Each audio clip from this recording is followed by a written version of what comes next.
भगवान श्री कृष्ण कहते हैं, संबंधों को हाथ और आँखों के जैसा होना चाहिए, ताकि जब हाथों को चोट पहुँचे तो आँखों को तकलीफ हो, और जब आँखों से आंसू आए तब हाथ उसे पोंछने के लिए हमेशा तैयार रहे। भगवान श्री कृष्ण की इस उत्तम वाणी के साथ आज की वीडियो का आरंभ करती हूँ।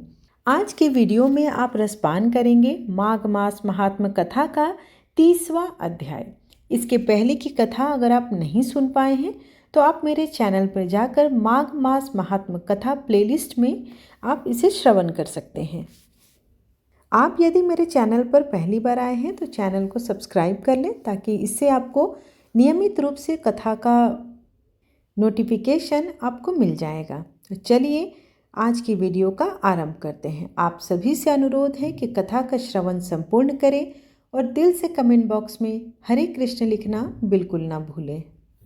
महात्मा पुष्कर द्वारा नर्क के जीवों के उद्धार का विवरण सुन राजा दिलीप महर्षि वशिष्ठ जी से बोले, हे मुने, आप इक्ष्वाकु वंश के गुरु और महात्मा हैं। आपको बारंबार नमस्कार है।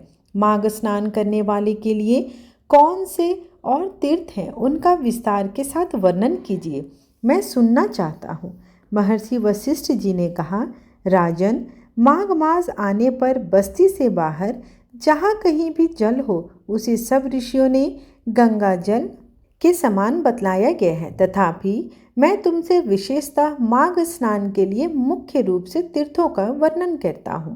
पहला है तीर्थराज प्रयाग। ये बहुत विख्यात तीर्थ है। प्रयाग से सब तीर्थों में कामना की पूर्ति करने वाला तथा धर्म अर्थ काम मोक्ष चारों पुरुषार्थ को देने वाला है।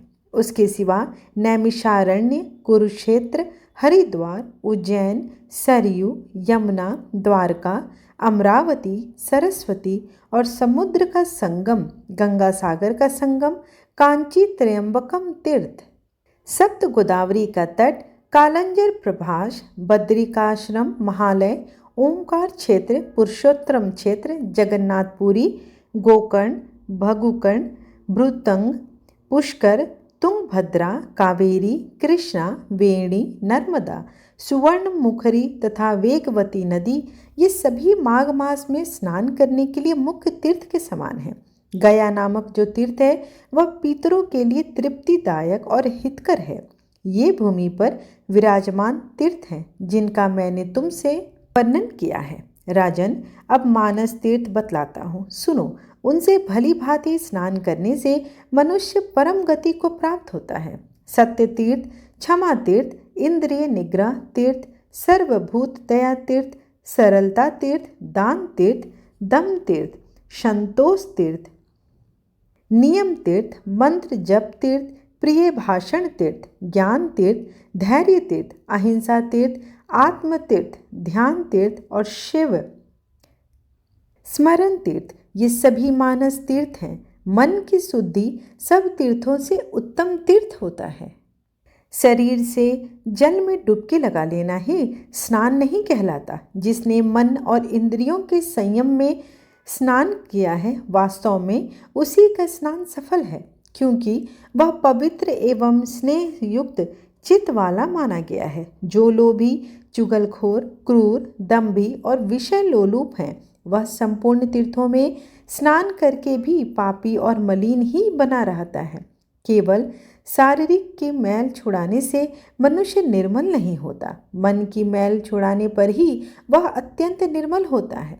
जलचर जीव जल में ही जन्म लेते हैं और उसी में मर जाते हैं, किंतु इससे वे स्वर्ग में नहीं जाते, क्योंकि उनके मन की मैल नहीं धुली रहती। विषयों में जो अत्यंत आसक्ति होती है उसी को मानसिक मल कहते हैं।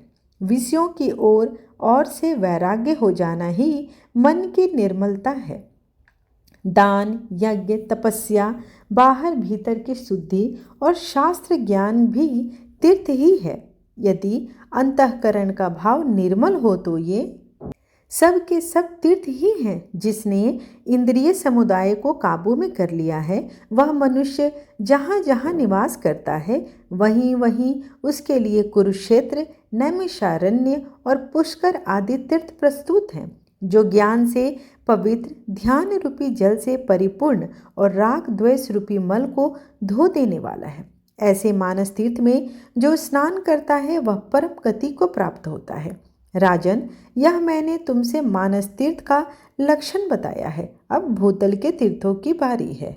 अब भूतल तीर्थों की पवित्रता का कारण सुनो। जैसे शरीर के कुछ भाग परम पवित्र माने गए हैं, उसी प्रकार पृथ्वी के भी कुछ स्थान अत्यंत पुण्यमय माने जाते हैं। भूमि के अद्भुत प्रभाव, जल की शक्ति और मुनियों के अनुग्रह पूर्वक निवास से तीर्थों को पवित्र बताया गया है। इसलिए भौम और मानस सभी तीर्थों में जो नित्य स्नान करता है वह परम गति को प्राप्त होता है।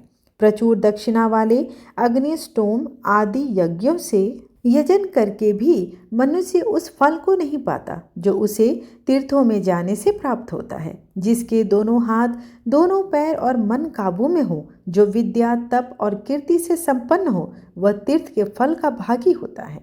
श्रद्धा पूर्वक एकाग्रचित हो तीर्थों की यात्रा करने वाला धीर पुरुष कृतज्ञ यानी किए हुए उपकार को न मानने वाला हो तो भी शुद्ध हो जाता है। फिर जो शुद्ध कर्म करता है उसकी तो बात ही क्या है। वह मनुष्य पशु पक्षियों की योनि में नहीं पड़ता, बुरे देश में जन्म भी नहीं लेता, सुख का भागी नहीं होता, स्वर्गलोक में जाता है और मोक्ष का उपाय भी प्राप्त कर लेता है। अश्र श्रद्धालु, पापात्मा, नास्तिक, संशयात्मा और केवल युक्तिवाद का सहारा लेने वाला, ये 5 प्रकार के मनुष्य तीर्थ फल के भागी नहीं होते। जो शास्त्रोक्त तीर्थों में विधि पूर्वक विचरते हैं और सब प्रकार के द्वंद्वों को सहन करते हैं, वे धीर मनुष्य स्वर्गलोक में जाते हैं। तीर्थ में अर्घ्य और आवाहन के बिना ही श्राद्ध करना चाहिए और वह श्राद्ध के योग्य कल हो या ना हो, तीर्थ में बिना विलंब किए श्राद्ध और तर्पण करना उचित है। उसमें विघ्न नहीं डालना चाहिए। अन्य कार्य के प्रसंग से भी तीर्थ में पहुंच जाने पर स्नान करना चाहिए। ऐसा करने से तीर्थ यात्रा का नहीं परंतु तीर्थ स्नान का फल अवश्य प्राप्त होता है। तीर्थ में नहाने से पापी मनुष्यों के पाप की शांति होती है। जिनका हृदय शुद्ध है उन मनुष्यों को तीर्थ शास्त्रोक्त फल प्रदान करने वाला होता है। जो दूसरे के लिए तीर्थ यात्रा करता है वह भी उसके पुण्य का 16वां अंश प्राप्त कर लेता है। कुश की प्रतिमा बनाकर तीर्थ के जल में उसने स्नान करावे, जिसके उद्देश्य से उस प्रतिमा को स्नान कराया जाता है। वह पुरुष तीर्थ स्नान के पुण्य का 8वां भाग प्राप्त करता है। तीर्थ में जाकर उपवास करना और सिर के बालों का मुंडन कराना चाहिए। मुंडन से मस्तक के पाप नष्ट हो जाते हैं। जिस दिन तीर्थ में पहुँचे उसके पहले दिन उपवास करें और दूसरे दिन श्राद्ध एवं दान करें। तीर्थ के प्रसंग में मैंने श्राद्ध को भी तीर्थ बतलाया है। यह स्वर्ग का साधन तो है ही, मोक्ष प्राप्ति का भी उपाय है। इस प्रकार नियम का आश्रय में ले माघ मास में व्रत ग्रहण करना चाहिए और उस समय ऐसे ही तीर्थ यात्रा करनी चाहिए। माघ मास में स्नान करने वाला पुरुष सब जगह कुछ न कुछ दान अवश्य करे। बेर, केला और आंवले का फल, सेर भर घी, सेर भर तिल, पान, 16 सेर चावल, कुम्हड़ा और खिचड़ी, ये 9 वस्तुएं प्रतिदिन ब्राह्मण को दान देनी चाहिए। जिस किसी प्रकार हो सके माघ मास को व्यर्थ नहीं जाने देना चाहिए। किंचित सूर्योदय होते ही माघ स्नान करना चाहिए तथा माघ स्नान करने वाले पुरुष को यथाशक्ति शौच, संतोष आदि नियमों का पालन भी करना चाहिए।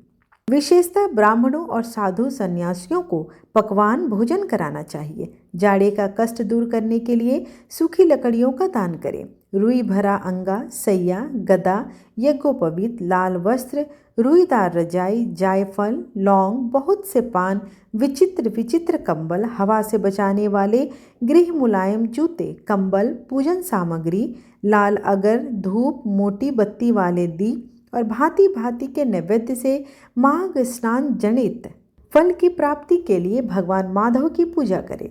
माघ मास में डुबकी लगाने से सारे दोष नष्ट हो जाते हैं और अनेकों जन्मों के उपार्जित संपूर्ण महापाप तत्काल विलीन हो जाते हैं। यह माघ स्नान ही मंगल का साधन है। यही वास्तव में धन का उपार्जन है तथा यही इस जीवन का फल है।